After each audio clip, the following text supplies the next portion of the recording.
شب بود. قطره‌های باران روی شیروانی آهنگی موزون را زمزمه می‌کردند.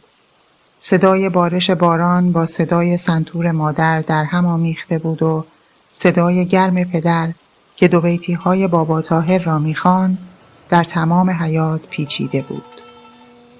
آب باران پشت سر هم توی حوض می‌افتاد و موج‌های کوچک درست می‌کرد. نرگس به دیوار کنار اتاق تکیه داده بود و گوش می‌داد.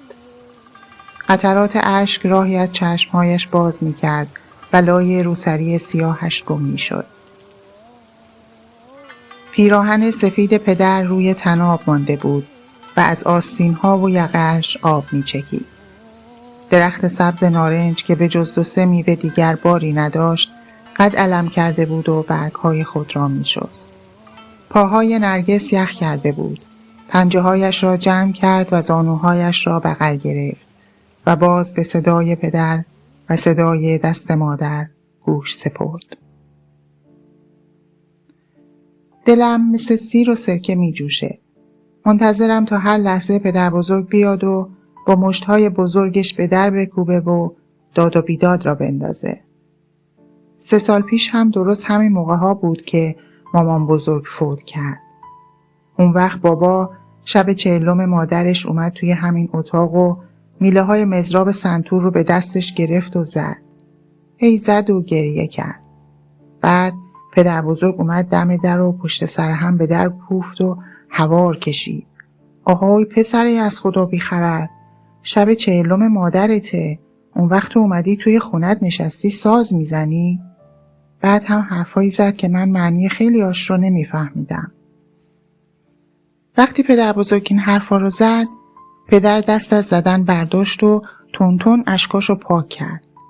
بعد هم رفتم در رو که باز کرد، پدر بزرگ با دستای سنگینش زد توی گوش بابا. اما بابا دست پدر بزرگ رو گرفت و بوسید. پدر بزرگ فوری دستش رو کشید و از همون راه برگشت. هرچقدر هم شوهر عمه‌هام باهاش حرف زدن که بابا رو ببخشه، قبول نکرد و سرشون داد زد من دیگه با این پسره کاری ندارم. یادم میاد اون شب بابا خیلی گریه کرد.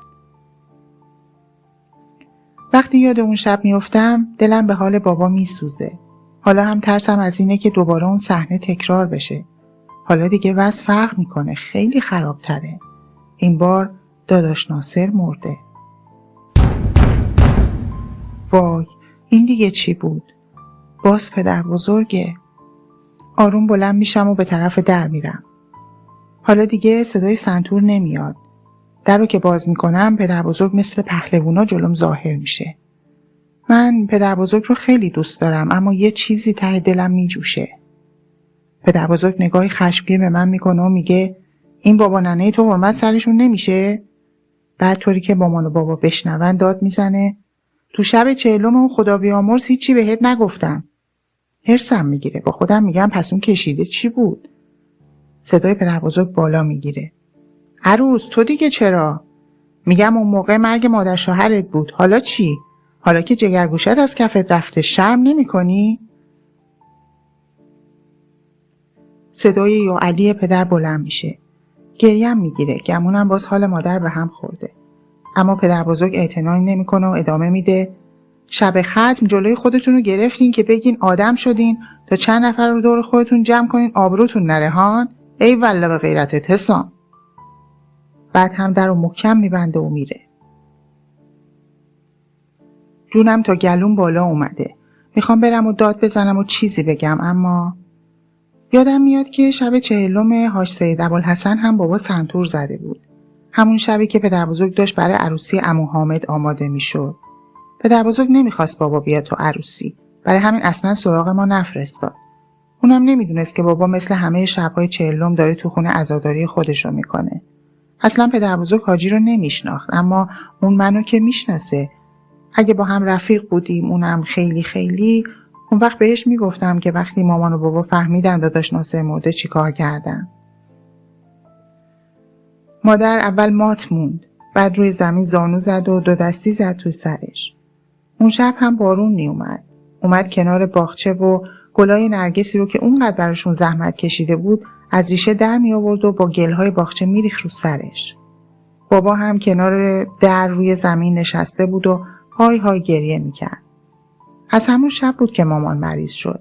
همونطور نشسته بودیم که یه دفعه می دیدیم مامان کف به لب آورده و هی می لرزه. اون وقت بابا فوری پارچه می چپون توی دهنش. توی این 40 روز چند بار همین طوری شده. وقتی مامان می لرزه تن من هم می لرزه. خیلی می ترسم. می ترسم مثل داداش ناصر. ناصر هم مثل بابا بود. مو نمی زد. شب 40 مادر بزرگ ناصر رفته بود سر خاکش. چند روز بعد هم پدر بزرگ کلی سرش داد زده بود که موقع شب روح مرده رو آزار داده. بعد هم گفته بود تو از همون قماش باباتی. منم هرسم میگیره. آخه همین پدر بزرگ شب ختم ناصر 2 ساعت گریه‌وزاری کرده بود که چه جوون رشیدی رو از دست داده. پشت سر هم میگفت شبیه مرحوم پدرم بود. از اون وقتی که این اتفاق افتاده انگار هر دفعه پدر بزرگ رو میبینم رنگم میپره. چون اینجور موقع‌ها مامان میگه نرگس جون بابا بزرگ آدم بدی نیست. ولی داغ مادر بزرگ و ناصر بدجوری خونجیگرش کرده.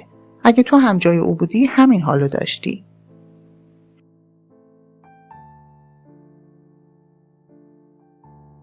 شب بود. قطره‌های باران روی شیروانی آهنگی موزون را زمزمه می‌کردند. نرگس در را باز کرد و در آخرین لحظه برای عمه دست تکان داد. دستی به روسری سفیدش کشید و آرام رفت و کنار دیوار اتاق تکیه داد. با اینکه عمه گفته بود دیگر عزا تمام شد اما توی دلش چیزی بود. هنوز نرگس بغض داشت.